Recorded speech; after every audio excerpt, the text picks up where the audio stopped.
I want to turn today to Romans and chapter 7. Romeo 7 अध्याय की ओर हम जाएंगे. This is a very important chapter. और ये बहुत ही महत्वपूर्ण अध्याय है. The book of Romans is a systematic, step-by-step explanation of the gospel. और रोमियो की जी पत्री है जो बहुत ही रीतिबद्ध एक कदम से एक सुसमाचार यहाँ पर बताया गया है. Where we can learn to live as Jesus lived. और जहाँ से हम यीशु मसीह जैसे जिया है वैसे जीना सीख सकते हैं. See, the gospel means good news. और सुसमाचार का मतलब होता है कि अच्छा समाचार. So if the good news is only that my sins can be forgiven, but all my life I'll just be defeated, that's not really good news. और ये शुभ समाचार इतना ही अगर हो कि मेरे पाप सारे माफ हो चुके हैं और पूरा जीवन मैं पाप में जीऊं तो वो सुसमाचार नहीं है. I'll never be cured of this sickness, but all the time I can get some treatment. और इसका मतलब ये है कि मैं हमेशा इस बीमारी से कभी भी मैं चंगाई प्राप्त नहीं करूंगा. Thank God for the treatment, but that's not really the best news. और जो ट्रीटमेंट है उसके लिए धन्यवाद, लेकिन वो सुसमाचार नहीं है. The good news is if I can be cured of this sickness called sin. अच्छा समाचार ये है कि ये बीमारी जो पाप है उससे मैं चंगाई प्राप्त करूं. Even if it's not immediate, at least progressively that I am being cured. और यहाँ तक ये एकदम तुरंत ना हो लेकिन आगे धीरे धीरे बढ़ते हुए अगर हो तो भी अच्छा है. So the good news is not just that you can be forgiven.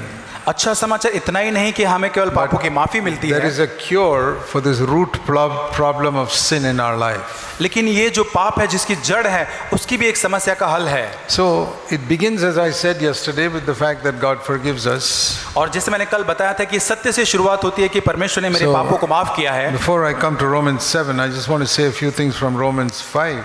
Romeo 7 में जाने से पहले रोमियो 5 में से कुछ बातें मैं बताना चाहता हूँ. Earlier on it speaks about everybody being a sinner. और पहले यहाँ पे बताया था कि हर कोई जो पापी है. And then it tells us that we can be forgiven through the blood of Christ. फिर वो यहाँ पे कहता है कि यीशु मसीह के लहू के द्वारा हमें माफी प्राप्त होती है. And then it says in Romans 5 and verse 1, we are justified by faith. और रोमियो 5 वचन 1 में कहता है हम विश्वास से धर्मी ठहरे हैं. It's very important to understand what justification is. और ये धर्मी ठहरना इसको समझना बहुत महत्वपूर्ण है. Christ died on the cross because sin has to be punished. और पापों की सजा, जो पाप की सजा है उसको खत्म करना था, इसलिए यीशु मसीह क्रूस के ऊपर मारा गया. One of the examples I use is, supposing my son has committed some bank robbery or something like that and I have to punish him 1 crore fine. यदि ऐसे मान के देखिए मेरे बेटे ने कोई बहुत बड़ी लूट की है या चोरी की है और मुझे 1 करोड़ का उसको जुर्माना मुझे देना है. I am the judge. क्योंकि मैं एक जज न्यायाधीश हूँ.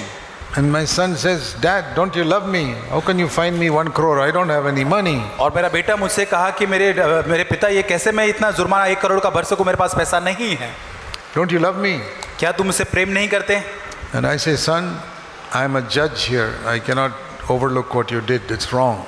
और मैं अपने बेटे से कहूंगा कि बेटे मैं यहाँ पर बैठ के एक न्यायी हूँ, जो तुमने गलत किया उसको मैं नजरअंदाज नहीं कर सकता. I sign the statement, 1 crore fine, otherwise you go to jail. और मैं वहाँ पे वो कथन को लिखकर उसको दे देता हूँ कि 1 करोड़ आपको भरना पड़ेगा, नहीं तो आपको कैद खाने में जाना पड़ेगा. And he thinks I don't love him. और फिर वो कहता है कि मैं उससे प्यार नहीं करता. But then what I do is I take off my judge's robes. उसके बाद मैं क्या करता हूँ कि मेरा न्यायी का जो न्यायाधीश का जो मेरा पोशाक है उसको निकाल देता हूँ. And I come down the steps. और फिर नीचे उतरकर आगे बढ़ता हूँ. I come to my son. मेरे बेटे के पास आता हूँ. And I take out my checkbook. और मेरा चेकबुक मैं निकालता हूँ. And my entire life savings as a judge, I write to him 1 crore. और मैंने अब तक पूरे जीवन काल में जितना पैसा कमाया था उतने सब का मैं एक चेक निकाल के 1 करोड़ का मेरे बेटे को देता हूँ. Say, okay son, go and give this and go free.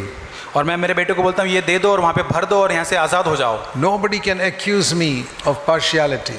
और कोई भी भेदभाव करने की वजह से मुझे दोष नहीं लगा सकता. I have punished him the heaviest punishment of the law. और जो व्यवस्था के हिसाब से जो सबसे बड़ी सख्ताई से जो सजा मिलनी चाहिए मैंने उसको सुनाई है. He cannot accuse me of not loving him. और वो भी मुझे दोष नहीं लगा सकता कि मैं उससे प्यार नहीं कर सकता. Because all the 30 years I worked as a judge, My savings I'm giving him. क्योंकि 30 साल तक मेरे न्याय होने के बाद मैंने जो कमाया पैसा वो सब कुछ मैंने उसको दे दिया। That is a picture of what God did for us in Jesus Christ. और यही एक चित्र है जो परमेश्वर ने यीशु मसीह में होकर हमारे लिए किया है। Because sin is not like breaking a plate or something like that. और पाप ये ऐसा नहीं कि किसी प्लेट को आप तोड़ देते हैं। See, if you break a plate at home, अभी यदि आप घर पे एक प्लेट को तोड़ देते हैं, you tell, little child tells mommy I'm sorry, mom says forget it, it's okay, not serious. और फिर बच्चा तोड़ने के बाद बोलता है मुझे टूट गए, मुझे माफ करो, मम्मी बोलती है भूल जाओ, मैंने तुम्हें माफ किया है। Because it's not serious. और ये इतना गंभीर नहीं है। But one sin is not like breaking a plate. और एक पाप करना एक प्लेट को तोड़ने के समान नहीं है। Some people ask, why can't God just forgive you? और सब कुछ लोग बोलते हैं कि क्यों परमेश्वर ऐसे ही माफ नहीं करता। Now, if you have committed 100 murders and your father is the judge, यदि आपने 1000 आपने हत्या खून की है और आपके पिता एक न्यायी है वहां पर, how can he forgive you? वो आपको कैसे माफ कर सकता You है? have murdered 100 people. आपने 100 लोगों का खून किया है। So sin is like that. और पाप इस प्रकार से है। Sin is not like breaking a plate. और पाप एक प्लेट तोड़ने के बराबर का पाप नहीं है। One sin एक पाप is like murdering 100 people. और एक पाप जो है वो 100 लोगों की हत्या करने के समान है। Those who have a low opinion of God, और जिन लोगों के पास परमेश्वर के बारे में कमतर कक्षा का जो सुझाव है, they think oh, sin is like breaking a plate. और उनके लिए पाप एक प्लेट तोड़ने के समान है। But when we see God as a holy God, even one sin is equal to committing 100 murders. लेकिन यदि हम परमेश्वर को एक पवित्र परमेश्वर के रूप में जानेंगे तो एक पाप हमारे लिए 100 पाप हत्या करने के समान होगा। Then we can understand God cannot overlook even one sin. तब हम समझ पाएंगे कि परमेश्वर एक पाप को भी नजरअंदाज नहीं कर सकता। And that is why Jesus had to come and pay that price himself. और इसलिए यीशु मसीह को आना पड़ा और खुद उसे इस कीमत को चुकानी पड़ी। And again, many Christians only know that he died for our sins. और बहुत सारे मसीह केवल इतनी चीज को ही जानते कि मसीह हमारे पापों के लिए मरा। It's very important for all of you to understand. और ये महत्वपूर्ण है कि हम सब इस बात को समझे। Physical death is not the punishment for sin. और पाप के लिए शारीरिक मृत्यु उसकी सजा नहीं। It cannot be. और ऐसा नहीं हो सकता। Because if I have sinned, यदि मैंने पाप किया है and I have, और मेरे पास है, and physical death is the punishment for my sin, और मेरे पापों के लिए शारीरिक मृत्यु एक सजा है, then when I die, I have paid the punishment. और जब मैं मर जाता हूं तो मैंने उस सजा का दंड दे दिया है। I can go to heaven because I died. I paid the punishment for my और मैं sin. मर गया और मैंने उस दंड दे दिया और मैं स्वर्ग जा सकता हूं। Did you understand what I said? और क्या आप समझे मैंने क्या जो बताया? Let me repeat it. मैं आपको दोहराना चाहता हूं। If physical death is the punishment for my sin, और मेरे पापों के लिए अगर शारीरिक मृत्यु होती एक दंड के समान, when I die, और जब मैं मरता I have paid the punishment. तो मैंने उस सजा को दे दिया है। I can go to heaven. अब मैं स्वर्ग जा सकता हूं। But we know physical death is not the punishment for sin. और पाप के लिए शारीरिक मृत्यु एक सजा नहीं है। The punishment for sin is eternal separation from God. लेकिन पाप की सजा तो यह है कि अनंत काल के लिए परमेश्वर से अलग होना। That is being forsaken by God for eternity. और अनंत काल के लिए परमेश्वर द्वारा दूर किए जाना। So if Jesus only physically died for me, then my sin is not forgiven. यदि यीशु मसीह केवल शारीरिक रीति से ही मेरे लिए मरता मेरे पापों के लिए तो मुझे पापों की माफी नहीं मिलती। Because physical death is not the punishment for sin. क्योंकि शारीरिक जो मृत्यु है वो पापों की सजा नहीं है। What should Jesus suffer Yeshu in Masih order को- to pay the punishment for my sin? और मेरे पापों की सजा को उस दंड को भोगने के लिए उसको किस प्रकार की सजा भोगनी चाहिए? Eternal separation from his Father. उसके पिता से अनंत काल के लिए अलगाव को। Then only my sin can be forgiven. और तभी मेरे पापों से मुझे माफी मिलेगी। And that is what I never understood for so many years. और ये बात मैंने कई सालों तक नहीं समझ। I thought he physically died, he paid the price. और मैंने समझा कि उसने शारीरिक रूप से जो मृत्यु ली और उसने सब कुछ चुका दिया। Supposing instead of him I am crucified, can I be forgiven? और उसके बदले सोच के यीशु के बदले अगर मैं अपने आप को क्रूस पर मुझे चढ़ा दे No. तो क्या मुझे माफी मिलेगी? नहीं। That's not the price for my sin. और ये मेरे पापों की कीमत नहीं है। The price for my sin was not paid when he was crucified. और जब यीशु मसीह को क्रूस पे चढ़ाया गया तब मेरे पापों की सजा की कीमत नहीं चुकाई But गई। when he was crucified, लेकिन जब उसे क्रूसित किया गया for 3 hours, 3 घंटों तक his connection with the Father was broken.